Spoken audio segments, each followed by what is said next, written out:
Welcome to Reni's cooking channel. இன்றைக்கி நம்ம சேனலில் என்ன பார்க்க போகிறோன்னு பார்த்தீங்கன்னா வடை ரெசிபி தாங்க.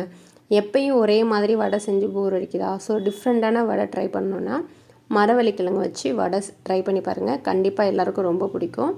இதுக்காக நான் இன்றைக்கி ஒரு மரவள்ளி கிழங்கை தோலை சீவிட்டு இந்த மாதிரி துருவி எடுத்திருக்கேன். இந்த மாதிரி நம்ம துருவிட்டு அரைக்கிறதுனால நமக்கு ஈஸியாகவே அரைஞ்சிரும்.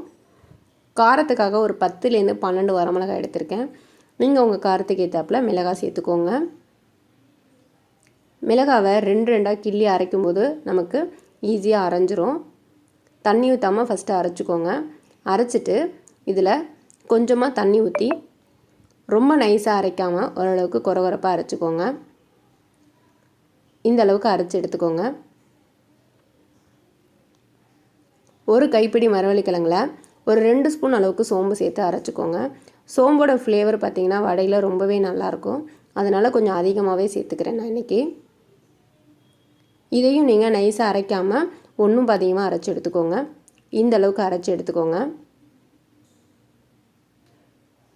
அரைச்ச எல்லாத்தையுமே ஒரு பாத்திரத்தில் நம்ம மாற்றிக்கலாம்.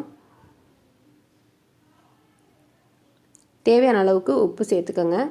இன்றைக்கி நான் 1/2 ஸ்பூன் அளவுக்கு உப்பு சேர்த்துருக்கேன். 2 பெரிய வெங்காயத்தை பொடியாக கட் பண்ணி சேர்த்துக்கிறேன். ஒரு 8 பல் பூண்டை இடி உரலில் வச்சு இடித்து அதையும் சேர்த்துக்கிறேன்.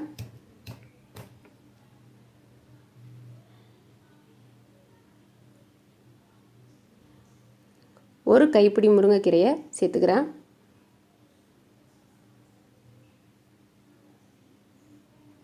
கொஞ்சமாக கருவேப்பிலை, கொஞ்சமாக கொத்தமல்லி, ஒரு 2 டேபிள் ஸ்பூன் அளவுக்கு அரிசி மாவு சேர்த்துக்கிறேன். உங்களுக்கு ரொம்ப மொறுமொறுப்பாக வடை வேணும்னா இன்னும் கூட அதிகமாக சேர்த்துக்கோங்க. சேர்த்து எல்லாத்தையும் நல்லா மிக்ஸ் பண்ணிக்கோங்க.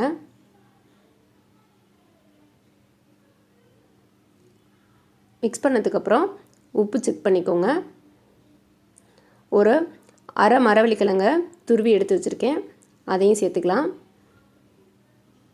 இதை அரைக்காமல் முழுசாக சேர்த்துக்கோங்க. சேர்த்து நல்லா மிக்ஸ் பண்ணிக்கோங்க. மாவு வந்து கையில் ஒட்டக்கூடாது. இந்த அளவுக்கு உருண்டையாக உருட்டி எடுத்துக்கோங்க.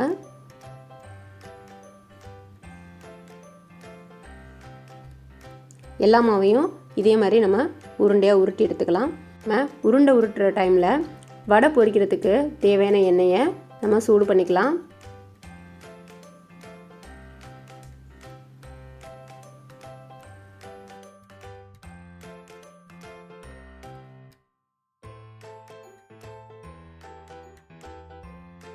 எண்ணெய் நல்லா சூடாகிடுச்சு.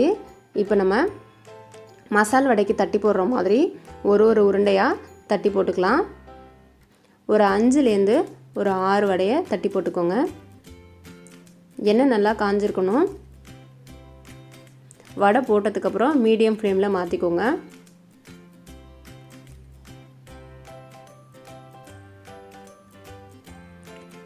வடையை போட்ட உடனே திருப்பி போடக்கூடாது.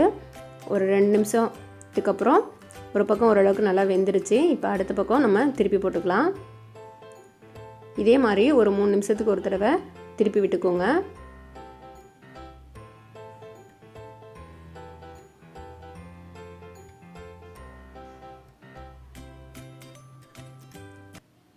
இப்போ 3 நிமிஷம் ஆயிடுச்சு. திரும்ப அடுத்த பக்கம் திருப்பி போட்டுக்கலாம். வடை இன்னும் வேகலை.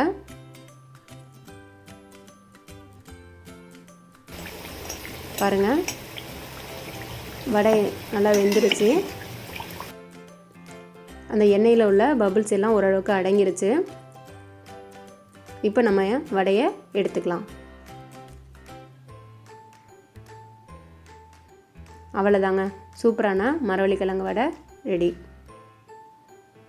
நீங்கள் இதை தேங்காய் சட்னி கூட வச்சு சாப்பிடும்போது ரொம்பவே டேஸ்ட்டாக இருக்கும். கண்டிப்பாக வீட்டில் ட்ரை பண்ணி பாருங்கள். ட்ரை பண்ணி பார்த்துட்டு உங்களோட ஃபீட்பேக்கை கமெண்ட்ஸில் சொல்லுங்கள். மறக்காமல் சேனலை லைக் பண்ணுங்கள், ஷேர் பண்ணுங்கள். வீடியோஸ் பிடிச்சிருந்தால் சப்ஸ்கிரைப் பண்ணுங்கள்.